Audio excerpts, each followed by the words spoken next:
Hello guys, welcome to Autolatest Cars. Today we are driving the last generation of the last DS automobile on European market. It's called the DS number 4. So numero 4, how they say in French, is number 4. It's the older DS4 that received a very important facelift, and now it's called numero 4 or number 4 en français, of course. A car that actually it's much more improved compared with the previous generation. First of all, you have a car that actually could be called hybrid one, because as I'm driving now in bumper to bumper in southeast of Europe, as you probably see, the speed, it's blue, so that means that it's driving in electric mode. And of course, in the last 3 kilometers, I have an average fuel consumption of 4.7 liters per 100 kilometers. And of course, let's say in the last and of course let me show you, in the last 70 kilometers on the highway, the average speed was 75 and the fuel consumption was 8. But the most important thing of this new DS number 4, it's the fact that this is a Jules Verne edition. It has a very important and incredibly well built interior. It has a new improved navigation system, and of course under the bonnet it's the new HN09 turbocharged petrol engine. It's the last generation of 1.2 that has now 136 horsepower and 230 newton meters, 220 no 230 newton meters, around 1750 rpm. And of course it has also the new double clutch electrified gearbox. It's called the EDCT 6. It's made by Punch Automotive, a company that is owned by China and Stellantis. A gearbox that actually came in on European models to make an early hybridization of the entry-level Stellantis cars. So this gearbox is not as refined as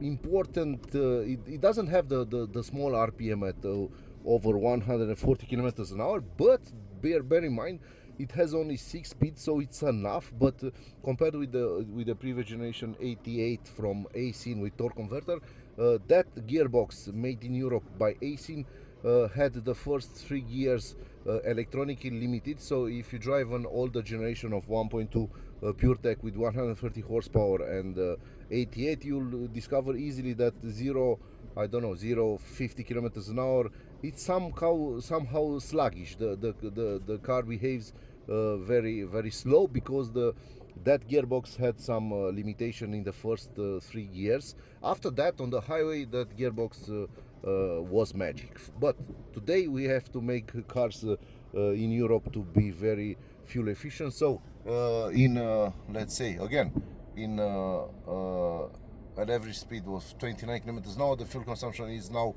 4.8, and the battery, it's quite small, 0.9 kilowatt hour. It's a lithium battery, a battery that costs around 2,500 euros, so it's very cheap compared with the plug-in hybrid batteries. And that price, it's shown by Stellantis on DS Automobile site on French on French market. So you'll if you have any problems with the battery, I don't know, in 10 years or 8 years from over 8 years from now, or 160,000 kilometers, the price it's upfront, is not hidden. You don't have something like 10,000 euros or 50,000 euros like the battery pack of the plug-in hybrid version of all plug-in hybrid cars on European market. So the battery being small is not bad, because it's cheaper to replace. And of course, and I'm talking about an OEM battery made in Stellantis workshop, mounted and calibrated in a Stellantis or a DS or Peugeot or Citroën workshop. So it's going to be at least reliable of over 8 years in the moment that it crash, or 10 years. So I drove this car around 300 kilometers, and I have an average of 360 remaining. But outside it's a winter condition, so you'll have with 52 liters an average fuel consumption of or of autonomy of around 650-700 kilometers. If you drive easily outside the town, you'll definitely have a better fuel consumption. This car can consume quite easily around 5.5 if you drive like an old guy at 90 kilometers an hour without air conditioning.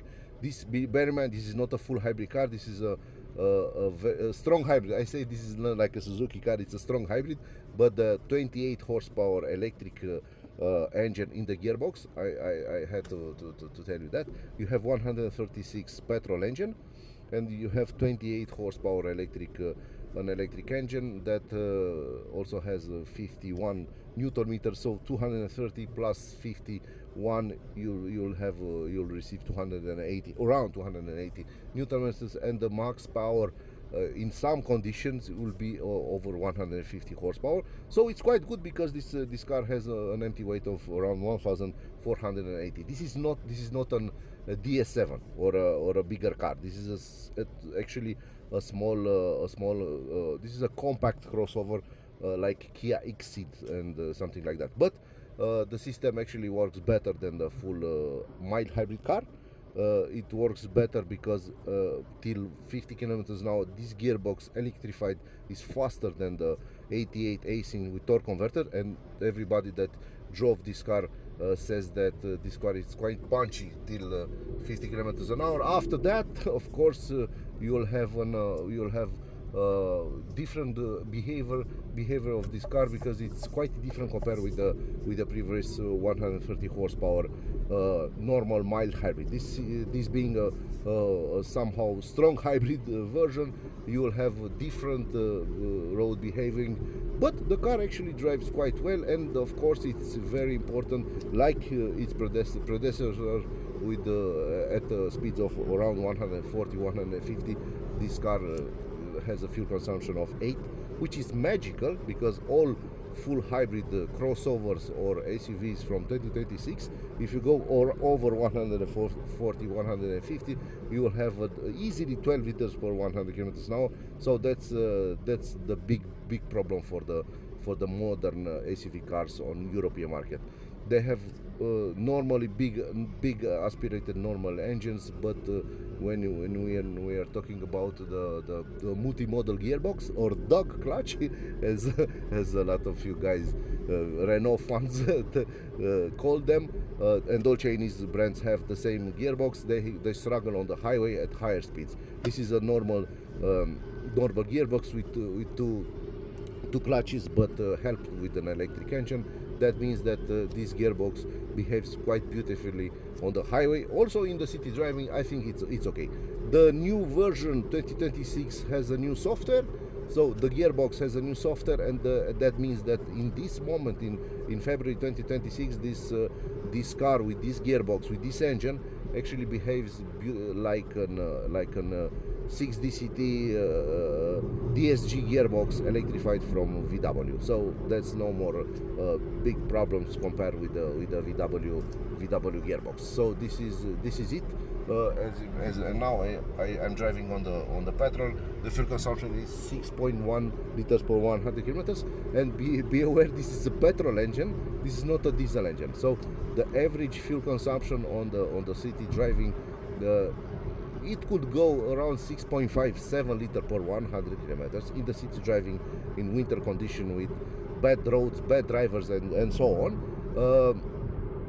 A number that it's around, let's say, half a liter more inefficient than an older.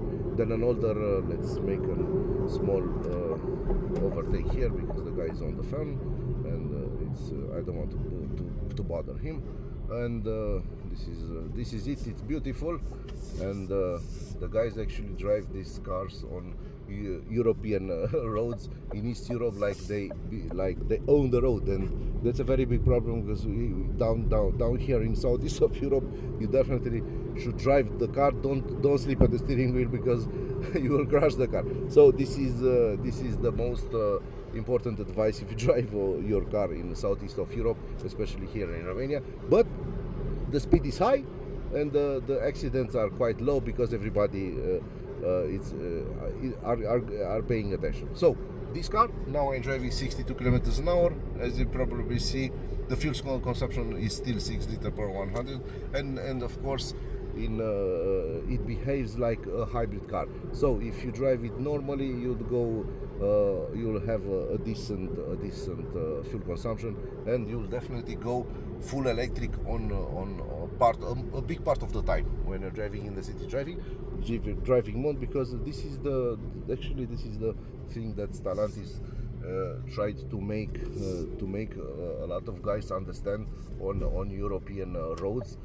Definitely you should go for a hybrid car in 2026, but you definitely don't forget that almost all hybrid cars are normally aspirated or detuned petrol engines. So that's a very big problem, because when you don't have energy in the battery, your car actually it's quite a slow car. It's a slow power, and that's a very big problem, because the normal cars, 2026 cars, are actually quite big. They are big SUVs, and that could be a very big problem for you when you want to overtake something, or to drive, I don't know, somehow sporty. If you drive this one, don't remember that it's a supercharged.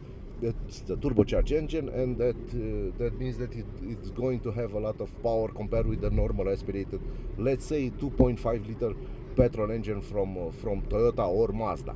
They are good engines, no problem. They are more reliable than this, I presume, in, I don't know, 300,000 kilometers. But we are talking about new cars that actually have good warranty, and that's not your problem. The reliability is not a problem for you if you drive a new car, because it has a warranty. And this car on this market, you could put an extra warranty like 6 years and 180,000 kilometers. The normal warranty is 4 years or 100. But if you want to pay an extra, let's say 1,000, something like that, euros, you could buy yourself an extra warranty. So the warranty will rise around 6 years or 180,000 kilometers. So that's quite good, because you are insured for 180,000 kilometers. And now in the city driving mode, as you probably see, the car drives it in electric mode, and the fuel consumption is 5.7. In 7 kilometers, the fuel consumption is 5.7, and I think the battery, that was for the highway, and the average after entering in the city is 7.6. But this is the most important number. It's 5.7 liters per 100 kilometers in city driving mode, with the only 28 horsepower integrated in the new Punch automotive transmission.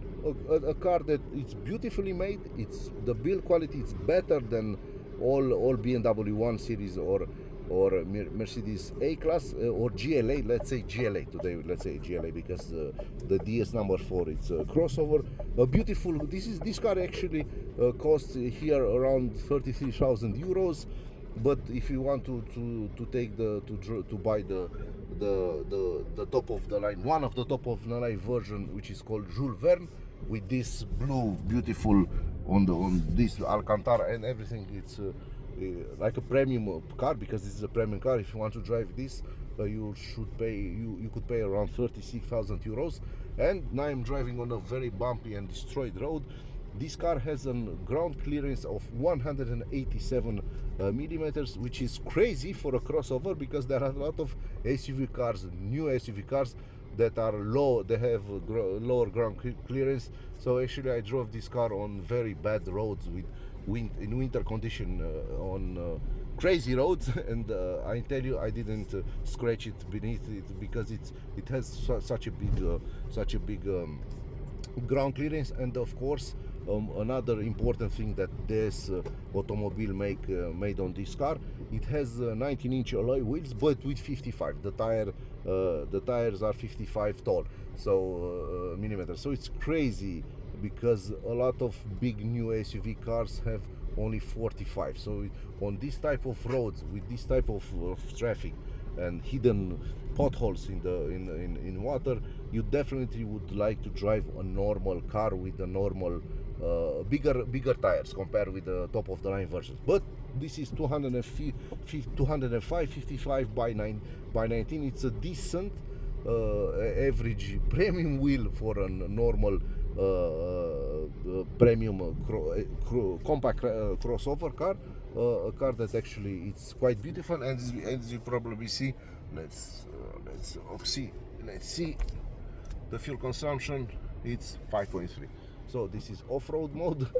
This car doesn't have an off-road mode. This car has only an comfort and eco. And of course, when I make a review for you, all the cars are driven on comfort mode, because this is normal. You definitely you'll drive, if you own this car, you will drive it on comfort, not on eco. Eco is somehow accelerator pedal detuned as a is detuned, and it's not an that eco mode. It's somehow bullshit from my point of view. Drive this car normally and you'll have very good results at fuel consumption, even at 0-100 or something like that. Believe me, this is one of the best normal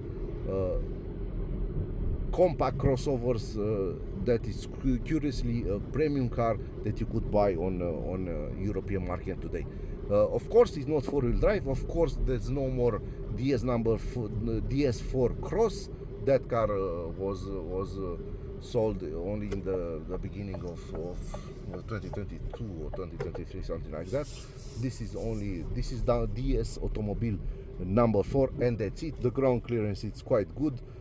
Everything it's very well built quality inside, and this car has a double glass on the windows, so it's very quiet inside, and the engine, the petrol engine, is quite good for its power of 136 horsepower. And in the beginning, in the end, on the beginning, I want to tell you that actually I look at the BMW 116, so first series 116. It has a 1.5 liter petrol engine, 3-cylinder like this one, but with only 122 horsepower and then 7-speed double clutch Getra gearbox.